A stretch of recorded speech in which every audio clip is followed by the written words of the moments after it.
Hey guys, welcome back to our channel. In this tech tutorial video, we're going to reveal to you how we can create a new project to add tasks, subtasks and milestones later to it on GanttPro in 2026. So let us dive into this. So navigate to GanttPro and log into your account, and here in the top left, guys, you will see that plus button. And if you click into it, you will see these two options. So select create new project, and after that give your project a name like, I don't know, let me go with test project 1. You can select the start date below. Let us go with this day. Then you get these the duration steps, for example, in hours, days, weeks, or month. Let me go with hours.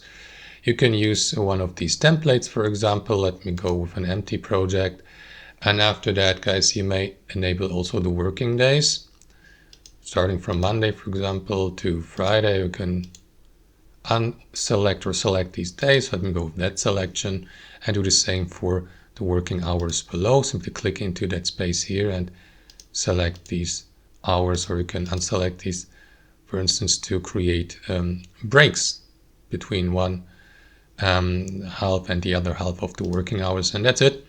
Now you can also import your projects from Jira or from other, for example, from other project management tools.